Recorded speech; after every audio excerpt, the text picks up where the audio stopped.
नमस्ते सम्पूर्णमा हार्दिक नमन। म आज हजुरहरूमाझ एउटा कविता पढ्ने प्रयास गर्दछु। कविताको शीर्षक रहेको छ भाइरस। अचेल म सपना पनि राम्रो देख्दिनँ। अचेल अचेल म सपना पनि राम्रो देख्दिनँ। मलाई चिन्ता लाग्दैछ देशको। दिनौँ युवा युवतीहरू देश छोड्न बाध्य छन्। रहर भनौँ भने सास तान्नै पर्यो। सर्टिफिकेटले खान दिँदैन। बाध्यता भनौँ भने बाको टोपी आमाको चोली फेर्नु छ। सन्तान हुँ, जिम्मेवारी छ काँधमा। बिग्रिँदैछ देशको हालत। गिद्धे नजर लगाउँदैछन् छिमेकीहरू। बेचिसके सम्पत्ति देशको। सारिँदैछन् सिमाना रातारात। बढ्दैछन् हत्यारा बलात्कारी गुण्डाहरू। च्यातिँदैछन् नारीका वस्त्र, लुचिँदैछन् अङ्गहरू।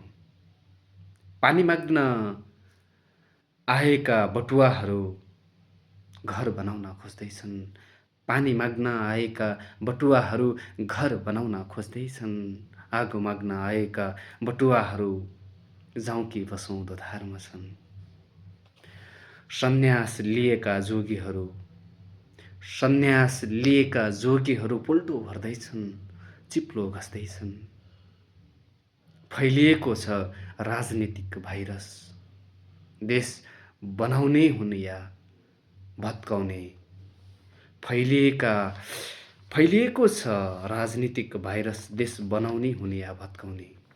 नयाँ पुराना दलहरू हातेमालो गर्दैछन्। तलकुटो माथि कोदालो गर्दैछन्। त र मम गर्दैछन्। दलहरू छानिएलान्, सत्तामा आउलान्, देश बनाउँछौँ भन्लान्। मलाई फिटिक्क विश्वास लाग्दैन।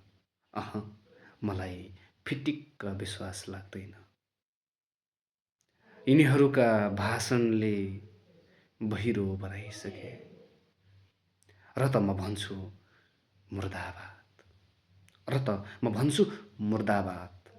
यो पनि थाहा छ कि मैले अन्तर्राष्ट्रिय विमानस्थलको गेटबाट हातमा राहदानी बोकेर पसिना र रगत बेच्न निस्किएँ भने सत्तामा बस्नेहरू आएर राहदानी खोसेर यही देशमा रोजगार दिन्छौँ भन्ने हिम्मत छैन र गर्दैनन् पनि।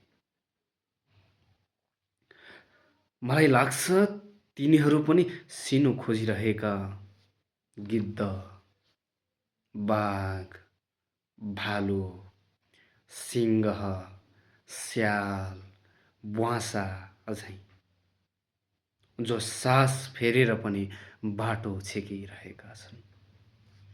आहाराको आसमा जीवहरूको छाला चिर्दै अङ्गहरू लुच्न तत्पर छन्।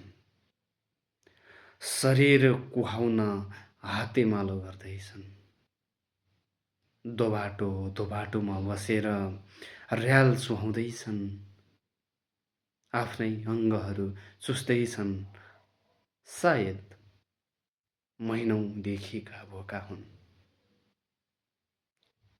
कतिले भोग खाए, कति तम्सिँदैछन् राजनीतिक भाइरसको सङ्क्रमण